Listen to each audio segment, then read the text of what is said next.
하나님 안에 감춰진 생명. 지난주에 10명의 나병 환자에 대한 말씀을 전했는데 10명이 다 예수님의 은혜로 말미암아 나병에서 고침을 받았습니다.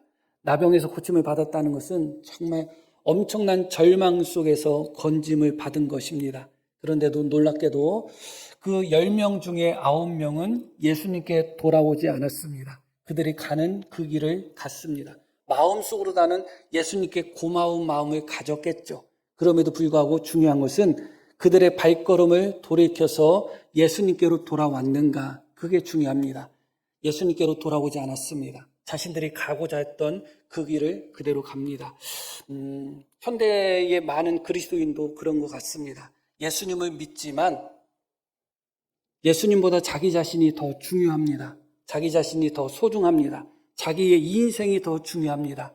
그렇기 때문에 예수님을 믿는다 할지라도 자신의 인생이 더 중요하고 소중하기 때문에 예수님보다 자기 자신을 더 소중히 여기고 귀하게 여깁니다. 삶의 목적도 자기를 위해서 살아가고 있는 것이죠.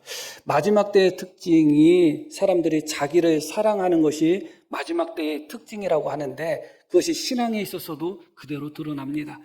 여전히 예수님을 믿지만 예수님보다 자기 자신을 더 사랑하는 그런 모습을 갖고 있습니다. 예수님의 말씀보다 자기의 생각과 자기의 고집을 더 소중히 여기며 끝까지 붙드는 그런 모습이 우리의 모습이 아닌가 그렇게 생각합니다. 특별히 현대인들은 예수님을 믿는 사람들뿐만 아니라 자기를 사랑하는 모습들이 너무 강하다 보니까 자기 자신을 너무 사랑해서 결혼을 안 하는 사람들도 있습니다. 내 인생이 더 중요한데 내가 왜 결혼해가지고 남편을 위해서, 아내를 위해서, 자식을 위해서 살아.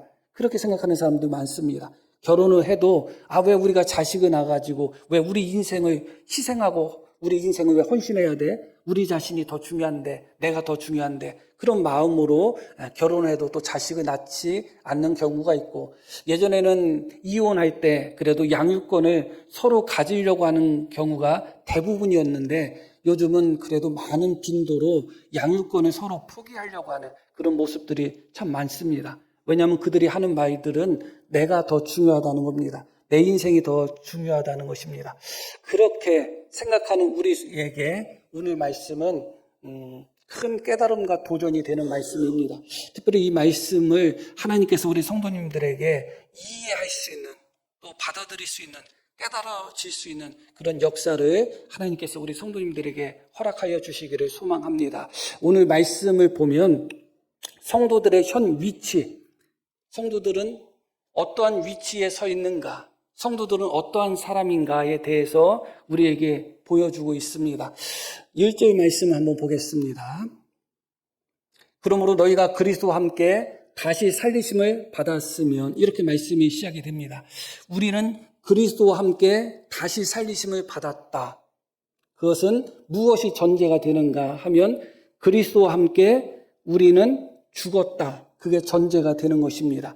예수님께서 십자가에 못 박혀 죽으실 때 우리도 예수님과 함께 우리의 옛사람이 죽었습니다. 그리고 예수님이 부활하실 때 우리도 새 사람으로 부활한 것입니다. 그래서 성경은 우리에게 뭐라고 말씀하고 있는가? 너희가 그리스도와 함께 이미 다시 살리심을 받았다. 그렇게 말씀합니다. 그러므로 말미암아 위의 것을 찾으라고 이야기하는데 그곳에는 그리스도께서 하나님의 우편에 앉아 계신다. 이렇게 말씀이 나오는데 에베소서 3장 말씀을 한번 보겠습니다. 허물로 죽은 우리를 그리스도와 함께 살리셨고, 또 이어지는 말씀, 또 함께 일으키셨고, 또 뭐라고 나오죠?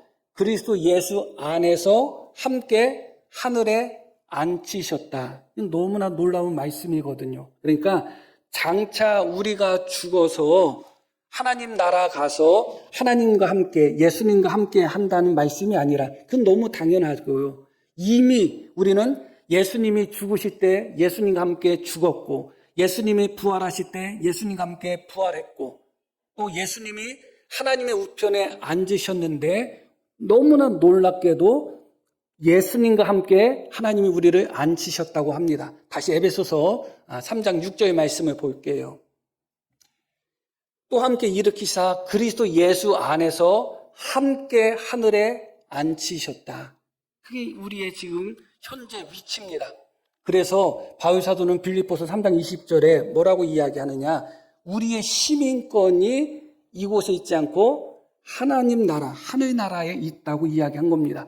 왜 시민권이 하늘 나라에 있는가? 왜냐하면 우리가 이미 예수님과 함께 하늘에 앉아있는 신분이기 때문에 그렇습니다. 그렇기 때문에 우리의 신분이 하나님 나라, 하늘에 있는 것이죠. 다시 본문 말씀 1절로 돌아가겠습니다. 그리스도께서 하나님 우편에 앉아 계시고 뿐만 아니라 우리도 어떻다고요? 예수님과 함께 하늘에 앉아 있다. 이해는 안 가죠. 인간적인 이성으로다는 이해는 가지 않을 것입니다. 그러나 말씀이 우리에게 주는 교훈이고 또 사실이기 때문에 우리는 그대로 믿습니다. 3절 말씀에는 더 놀라운 말씀을 우리에게 줘요. 이는 너희가 죽었고 예수님과 함께 죽었고 그런데 우리는 다시 살았다고 하잖아요. 그런데 너무 놀라운 말씀이에요. 이거는 너희 생명이 그리스도와 함께 하나님 안에 감추어져 있다.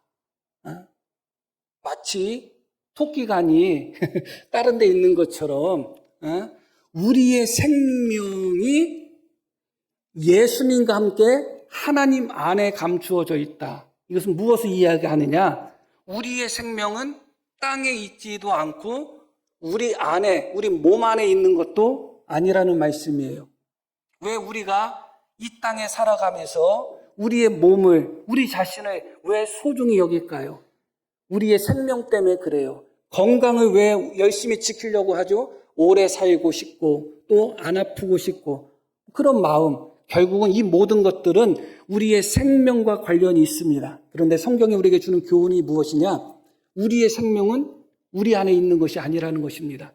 내 안에, 땅에 있는 육신, 땅에 있는 몸 안에 있는 생명은 영원한 생명은 아니에요. 이 생명은 아무리 열심히 지켜도 100년, 110년, 120년 지키기 어렵습니다. 아무리 잘 가꾸고 나를 위해서 모든 것을 투자하고 나의 젊음을 위해서 가지고 있는 돈을 다 쓴다 할지라도 안 죽을 수 있는 사람은 없습니다. 너무나 어리석게도 많은 사람들이 결국은 죽을 수밖에 없는 육신의 생명에 모든 가치를 두고 살아가고 있는 것입니다. 그게 참된 생명이 아닌데, 끊어지면 끝인데, 육신이 죽으면 끝인데, 아무리 자기 자신을 지키려고 해도 내가 예상하지 못했던 질병들이 찾아올 때도 있고 심지어 내가 예상 못했던 사고들이 찾아올 때가 있습니다. 차를 타고 가는데 나는 운전 잘하지만 어느 순간 음주에 신호 위반에 과속에 막무가내 운전하는 사람에게 잘못 걸려가지고 사고 나서 죽을 수도 있고 그렇습니다. 그런데도 어리석게도 이 생명, 이 육신의 생명, 땅에 있는 생명이 전부인지 알고 내가 더 소중해. 나는 나를 위해서 살 거야. 나는 예수님을 믿어도 나는 내가 더 소중해. 내 인생이 더 중요해. 그렇게 마치 땅에 속해 있는 나 자신을 위해서 살아가고 있는 것이 잘 살고 있는 것처럼 많은 사람들이 착각하고 있는 것입니다. 그러나 이 말씀이 우리에게 주는 교훈은 다시 한번 기억할 필요가 있습니다. 우리의 생명은 지금 땅에 있지 않다는 겁니다. 예수님과 함께 하나님 안에 감추어져 있다는 겁니다. 이 생명은 어떤 생명이에요? 영생을 이야기하고 있는 것입니다. 우리 생명이 우리 안에 있다면 우리가 이 땅에서 죽음을 맞이할 때 우리 생명도 끝나는 것입니다. 그러나 육신의 생명과 영생은 다른 이야기예요. 땅에 있는 생명은 육신의 생명일 뿐이고 80년, 90년, 100년 사이다 보면 끝날 수밖에 없는 그런 생명인 것입니다. 그것을 지키기 위해서 때로는 모든 것을 투자하고 바치면서 정작 하나님 안에 감추어져 있는 우리의 영생, 진짜 생명을 위해서는 아무런 관심도 갖지 않는 경우가 너무나 많이 있는 것이죠.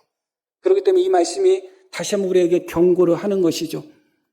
너희의 생명은 땅에 있지 않다. 너희 생명은 너희 육신 안에 있지 않다. 우리 육신 안에 있으면 제대로 지킬 수 없습니다. 그런데 너희 생명, 참된 생명, 영생인 참된 생명은 어디에 있다고요? 예수님과 함께 하나님 안에 감추어져 있다. 별주비 전에 토끼 간 얘기를 잠깐 말씀을 드렸는데, 예전에 제가 어렸을 때 보았던 영화도 비슷한 그런 영화가 있었어요. 악당 괴물이 있는데 아무리 찔러도 안 죽는 거예요. 알고 봤더니 심장이 다른 데 있어. 혹시 그런 영화 보신 기억이 있는 분 계신가요? 하여간 언제 그 영화를 봤는지 기억은 안 났는데 그 장면이 아주 지금도 어느 정도 생생해요. 아무리 죽여도 안 죽어요. 근데 사람이 심장이 꼭 상한다고 해서 꼭 죽는 원인이 심장뿐만 있는 것이 아닌데, 영화니까 그렇게 만들었겠죠. 그런데 심장이 어디에 숨겨져 있었는데 감춰져 있던 그 심장을 찾아서 터뜨렸더니 그때서야 죽더라고요. 우리의 생명이 하나님 안에 있다는 것은 너무너무 안전하다는 거잖아요. 감추어져 있다는 거잖아요. 내가 지킬 필요가 없어요. 하나님이 지키고 계신다는 거잖아요. 그 생명이 어떤 생명이라고요? 영생이에요. 영생은 지금 예수님과 함께 하나님 안에서 감춰져 있고 보호받고 있습니다. 그런데 정말 그 영생, 참된 생명인 영생은 그렇게 하나님 안에 있는데, 우리는 마치 육신의 생명이 전부인 것처럼, 육신의 생명이 더 귀한 것처럼 땅에 있는 가치를 더 소중히 여기며 나를 위해서 살아가겠다고 이야기하고 있는 것입니다. 그러므로 오늘 바울 사도는 우리의 생명이 하나님과 함께, 예수님과 함께 하늘에 감추어져 있기 때문에 우리에게 무엇을 교훈하고 있는가? 1절 말씀을 다시 볼게요. 그러므로 너희가 그리스도와 함께 다시 살리심을 받았으면 어떻게 하라고 나와요? 위의 것을 찾아라. 왜냐하면 우리의 생명이 위에 있습니다. 땅에 있지 않다는 겁니다. 우리의 생명이 육신 안에 있지 않습니다. 육의 생명은 너무 쉽게 끊어질 수밖에 없습니다. 참된 생명, 영생은 하나님 안에 있습니다. 그러니까 어떻게 하라고요? 땅의 것을 찾지 말고, 육신의 것을 먼저 구하지 말고 위의 것을 찾아라. 거기에 너희 생명이 있다는 겁니다. 거기에 너희 영생이 있다는 것입니다. 위의 것을 찾아라. 거기에 우리의 시민권이 있다는 것입니다. 그러면서 2절 말씀을 보겠습니다. 위의 것을 생각하고 땅의 것을 생각하지 말라. 1절에서는 찾으라고 이야기했고 2절에서는 뭐라고 이야기해요? 생각하라고 이야기하고 있죠. 항상 마음을 두라는 것입니다. 위의 것을 구하고 위의 것을 항상 마음에 두고 그것을 목표와 목적으로 삼고 나가라는 것이죠. 땅의 것을 목적으로 삼지 말고 땅의 것을 위해서 나의 시간을 다 거기에 바치지 말고 땅에 있는 육신의 생명이 아니라 하늘에 있는 하나님 안에 감춰져 있는 영생을 위해서 어떻게 하라고요? 위의 것을 생각하고 땅의 것을 생각하지 말라. 그렇게 말씀합니다. 그래서 그리스도인의 삶은 한마디로 위의 것을 찾는 삶이고 땅의 것을 찾지 않는 삶이죠. 어떻게 보면 위의 것을 생각하고 땅의 것을 생각하지 않는 삶, 그것이 그리스도인의 삶이라고 할 수가 있습니다. 오늘 우리가 함께 읽으신 이 말씀은 위의 것을 찾는 삶이 어떤 삶인가, 위의 것을 생각하고 땅의 것을 생각하지 않는 삶이 어떤 삶인가를 우리에게 보여주고 있습니다. 9절 말씀을 한번 보겠습니다.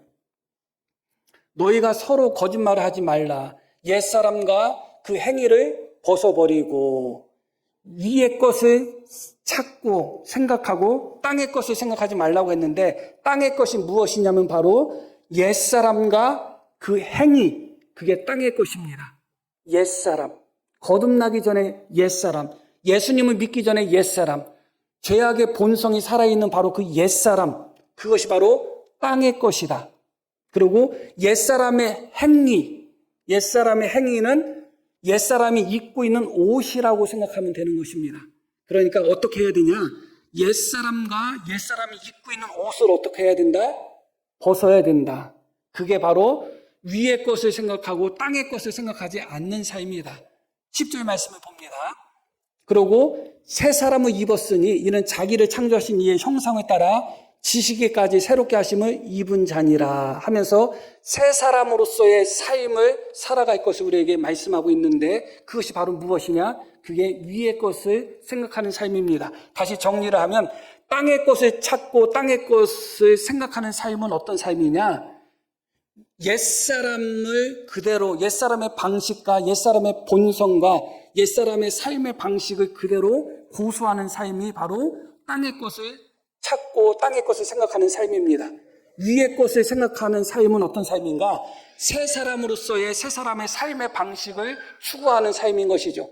자, 오늘 말씀 중에서 우리가 먼저 첫 번째로 땅의 것을 생각한다는 것이 무엇인가, 옛사람을 벗어던진다는 것이 무엇인가를 먼저 살펴볼 필요가 있습니다. 5절 말씀을 보겠습니다.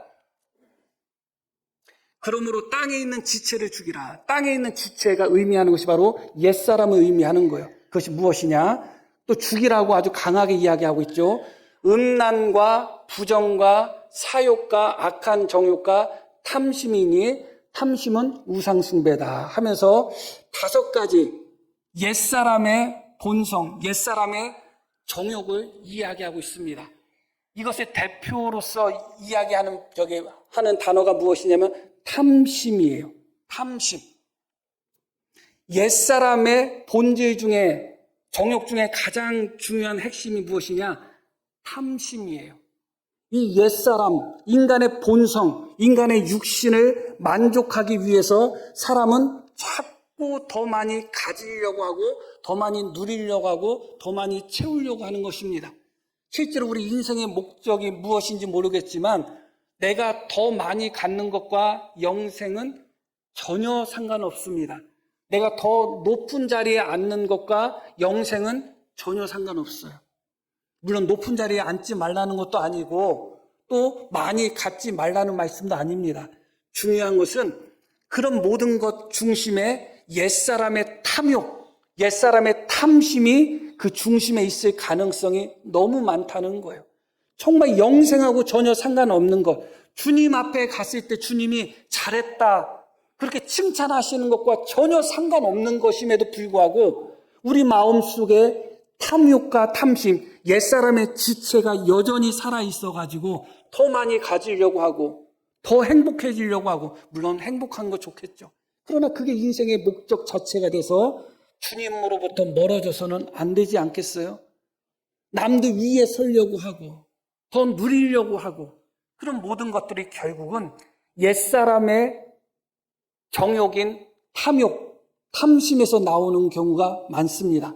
그리고 이 탐심으로 대표되는 옛사람의 정욕의 또 하나의 특징은 무엇이냐면 음행이 그 핵심에 있습니다. 음란, 부정, 사욕, 악한 정욕, 이런 모든 것들이 음란과 관련이 있는 거예요. 다시 말씀드리면 이 옛사람의 정욕, 이 5가지는 옛사람을 만족시키기 위한 정욕인 것입니다. 땅에 있는 육신을 만족시키기 위한 정욕인 거예요. 그래서 성적인 죄가 여기에 또 중요하게 나타나고 있는 것입니다. 땅에 있는 내 육신, 땅에 있는 내 육신의 생명이 전부라면 나를 즐겁게 하고, 땅에 있는 나를 즐겁게 하고, 땅에 있는 나를 더 쾌락으로 이끌고, 땅에 있는 나를 더 잘 먹이고, 땅에 있는 나를 더 잘 입히고, 그게 중요하겠죠. 그러나 우리의 참된 생명은 땅에 있는 나의 몸 안에 있는 것이 아니에요. 우리의 참된 생명은 땅에 있는 나 자신을 더 잘 먹이고 더 잘 가꾸고 더 좋은 옷을 입힌다고 해서 우리에게 있어서 참된 생명이 보장되는 것이 아니에요. 많은 사람들이 이 육신이 전부인 것처럼 알고 육신의 생명이 전부인 것처럼 알아서 이 육신을 기쁘게 하는 일에 있어서 많은 탐욕을 부리고 있고 육신을 기쁘게 하는 일에 인생의 목표를 삼고 있는 경우가 너무 많습니다. 이 첫 번째, 땅에 있는 지체를 죽이라고 할 때 이 5가지는 바로 옛사람의 정욕을 보여주고 있는데, 그것은 옛사람을 만족시키는 정욕이다. 옛사람을 더 쾌락으로 이끌고 옛사람을 더 기분 좋게 만드는 그런 정욕들이다. 왜 음란에 빠져요? 그게 재밌으니까, 그게 즐거우니까. 왜 더 많이 가지려고 해요? 그게 좋으니까. 그런데 주님 안에 있는 참된 생명이 그것을 좋아하고 즐기는 것이 아니라 옛사람이 그것을 좋아한다는 것을 기억할 필요가 있어요. 또 하나는 옛사람이 입은 옷과 같은 옛사람의 행위를 보여주고 있는데 그게 이제 8절에 나옵니다. 자, 이렇게 나와요.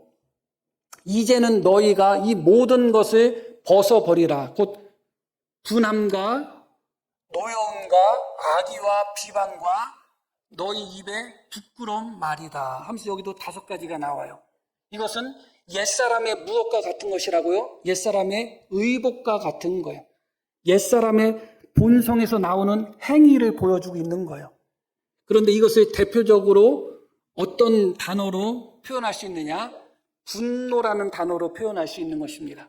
분노는 나를 지키기 위한 그런 방어의 어떤 본성 기제 중에 하나라고 할 수가 있어요. 사람들은 내가 상처받기 싫거든요. 내가 아프기 싫어요. 내가 상처받고 싶지 않고 내가 아프고 싶지 않아서 먼저 상처 주고 먼저 아프게 하거든요. 그게 바로 분노고 그게 바로 노여움이고 그게 바로 악이고 비방이고 부끄러운 말들이에요. 부끄러운 말들은 욕하고 그런 것들을 여기에 포함하고 있겠죠. 이것은 무엇이냐? 옛사람인 나를 보호하는 방식이에요.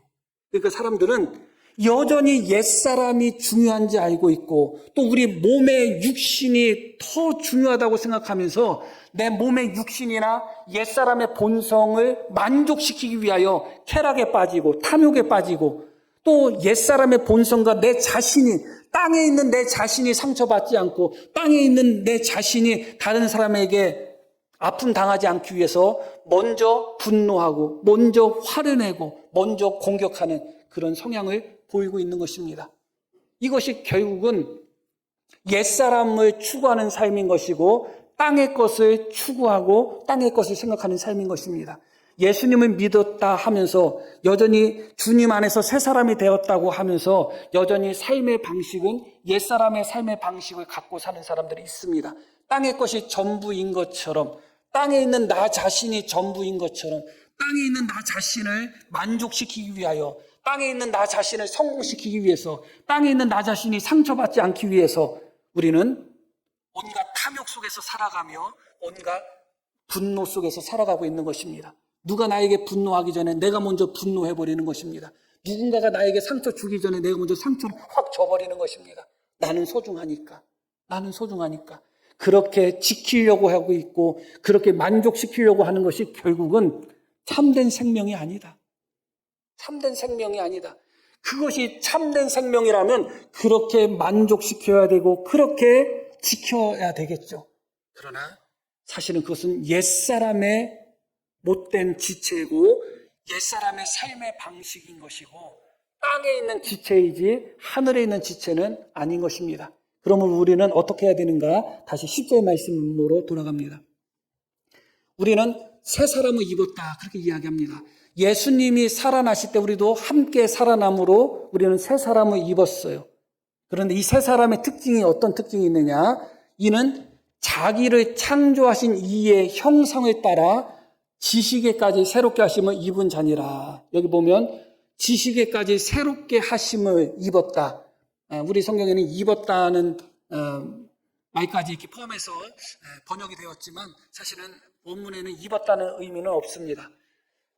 새롭게 하심, 지식에까지 날마다 새로워진다 그런 의미예요. 이것은 다시 더 이해하기 쉽게 제가 번역을 하면 우리는 새 사람을 입었는데 우리를 창조하신 하나님의 형상을 따라 날마다 새로워지는 새 사람이다. 새 사람이 무엇이라고요? 하나님의 형상을 따라서 날마다 새로워지는 거예요. 교회 카니바에도 있고 스타리아도 있고 그렇죠? 새 차예요? 흔 차예요? 네? 새 차요? 카니바는 지금 4년째인데 스타리아도 2년째고 그러면 새 차인 거예요?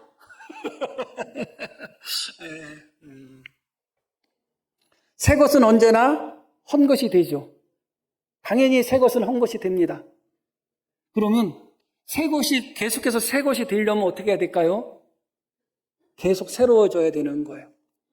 우리가 새 사람을 입었다고 할 때 우리는 하나님의 형상을 완전히 닮은 완전한 새 사람을 입었다는 의미가 아니에요. 마치 새 사람의 아기처럼 우리가 새 사람을 입었다는 의미예요. 새 사람은 새 사람이지만 우리가 수준이 어떤 상태라고요? 아기 수준이라는 거예요. 아기 수준. 그러므로 어떻게 해야 돼요?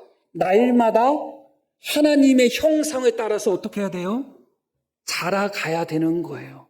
그것이 무엇이라고요? 그것이 바로 날마다 새로워지는 거예요. 그때 새 사람인 거예요.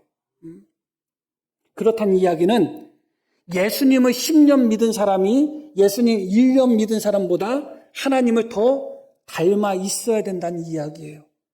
10년 동안 날마다 주님의 형상을 따라 하나님이 어떠한 분이신지, 예수님이 어떠한 분이신지 들어가요.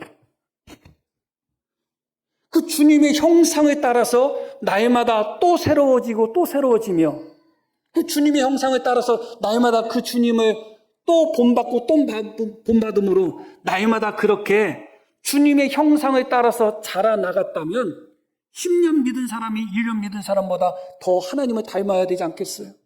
그럼 우리가 30년, 40년, 50년 믿었다면 얼마만큼 우리가 주님을 닮아 있어야 되겠냔 말이죠. 그런데 별로 안 닮아 있죠? 왜냐하면 날마다 우리가 우리 자신을 새롭게 하지 않고 있기 때문에 그래요. 주님이라는 하나님이라는 형상의 거울 속에서 하나님은 이런 분이시지, 그 거울 속에서 나를 비춰보면서 나를 날마다 새롭게 하며 또 새롭게 해야 되는데 그렇게 살아가고 있지 않습니다.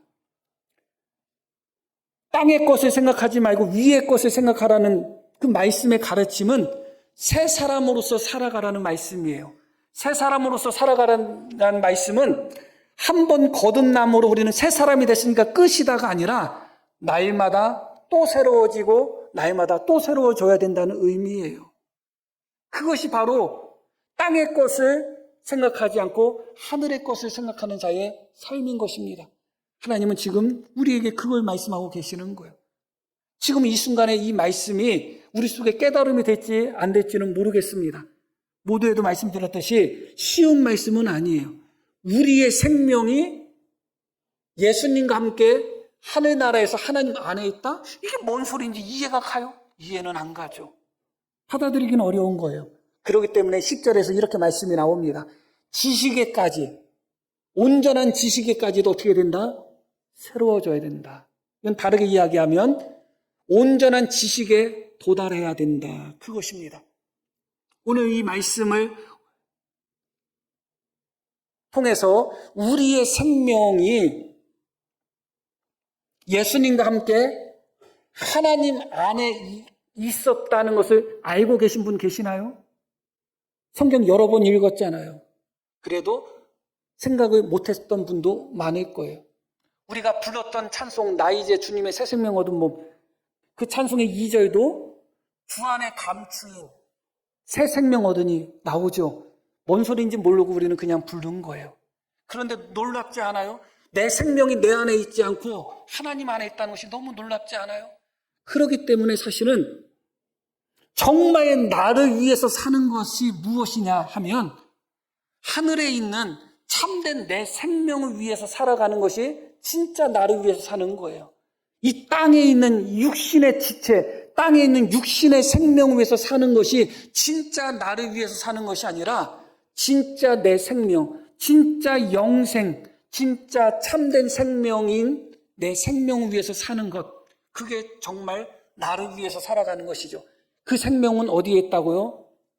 하나님 안에 감추어져 있습니다. 그러기 위해서 우리는 어떻게 살아야 된다고요? 날마다 새 사람으로서 새로워지는 삶을 살아야 돼요. 이미 우리의 모습이 헌 사람이 된 지 오래전인 것 같습니다. 제 자신도 그렇습니다. 처음에 예수님을 믿었을 때 부단히 내 자신을 주님을 닮아가기 위해서 부단히 새 사람으로 만들기 위하여 그렇게 힘썼던 제 자신을 생각하게 됩니다. 그러나 어느 순간부터 날마다 새로워지지 않습니다. 일신 또 일신 해야 되는데 그러지 않습니다. 주님의 모습과 내 모습이 너무 동떨어져 있어도 그냥 그대로 사는 겁니다. 하나님의 말씀과 내가 살아가고 있는 삶이 전혀 관계가 없어도 그냥 그렇게 사는 것입니다.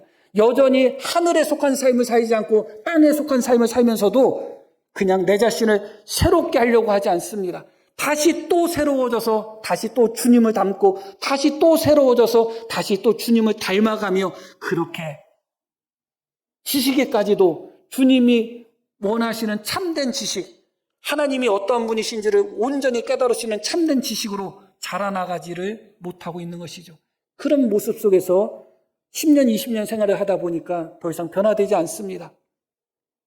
제가 고등학교 1학년 때 예수님을 믿었기 때문에 이제 40년이 이제 거의 이제 가까워 옵니다. 그런데 말씀드렸듯이 정말 그 기간 동안 얼마만큼 주님의 형상에 따라서 나 자신을 새롭게 하는 삶을 살았는가를 생각해 볼 때 너무너무 부끄러운 것입니다.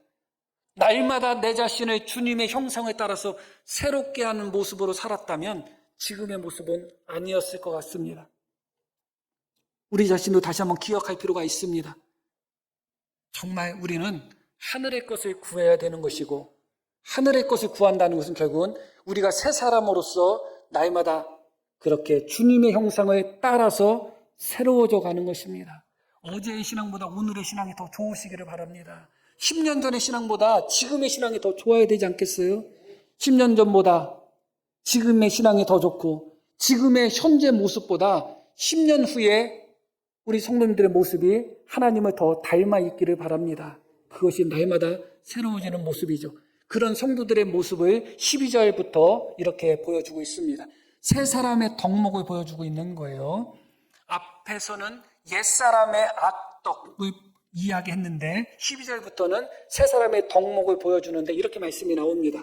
그러므로 너희는 하나님이 택하사 거룩하고 사랑받는 자처럼 긍휼과 자비와 겸손과 온유와 오래 참음을 옷 입고, 이게 뭐예요? 날마다 하나님의 형상을 따라 새로워지는 우리의 모습을 보여주고 있는 것입니다.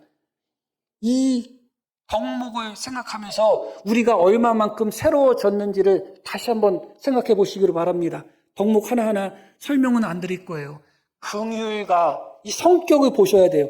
긍휼과 자비와 겸손과 온유와 오래 참음. 이게 새 사람을 입은 하늘을 바라보는 자들의 삶의 방식이라는 거예요. 이어지는 말씀도 볼게요. 또한 누가 누구에게 불만이 있거든 서로 용납하여 피차 용서하되 주께서 너희를 용서하신 것 같이 너희도 그리하고, 이어지는 말씀, 이 모든 것 위에 사랑을 더하라. 다시 12절 말씀부터 보겠습니다. 긍휼부터 우리 함께 읽겠습니다. 긍휼과 자비와 겸손과 온유와 오래 참음을 어떻게 하라? 옷 입어라. 새 사람이 되었으니 날마다 더 새로워져야 되는데 긍휼에 있어서, 자비에 있어서, 겸손에 있어서, 온유에 있어서, 오래 참음에 있어서 날마다 더 새로워지고 더 주님을 닮아가라. 13절도 같이 한번 읽게요. 13절 같이 한번 읽습니다. 누가 누구에게 불만이 있거든 서로 용납하여 피차 용서하되 주께서 너희를 용서하신 것 같이 너희도 그리하라. 이렇게 말씀하고 있습니다. 무엇이 새 사람인지, 어떤 삶의 방식이 새 사람의 삶의 방식인지, 주님을 닮아간다는 것이 무엇을 의미하는지, 날마다 새 사람으로서 새로워지며 지식에까지도 새로워진다는 것이 무엇을 의미하는지 다시 한번 기억할 필요가 있습니다. 하늘을 바라보며 위의 것을 찾고 위의 것을 생각하는 삶이 어떤 삶인지 어떻게 나타나고 있어요? 긍휼과 자비와 온유와 오래 참음과 용서 등등으로 나타나고 있는 거예요. 우리에게 그것이 부족하다면 우리는 여전히 새 사람이라고 하지만 여전히 옛사람 가운데 살고 있는 것입니다. 이런 모습이 여전히 나타나지 않는다면 10년 예수님을 믿어도 헛믿은 것이고 20년 예수 믿어도 헛믿은 것입니다. 10년, 20년, 30년, 40년 그렇게 예수님을 믿었으면 우리 안에 긍휼히 여기고 용서하고 용납하고 그런 모습들이 나타나야 되지 않겠어요? 내가 예수님을 믿는 동안 계속 새로워지며 또 새로워지고 새로운 피조물로서 하나님의 형상을 따라서 계속 자라고 또 자랐다면 우리는 이미 정말 예수님의 모습 속에서 많은 부분을 닮아 있는 작은 예수가 되지 않았을까, 그렇게 생각하고 하게 되는 것입니다. 결론적인 말씀을 드리겠습니다. 4절 말씀을 보겠게요.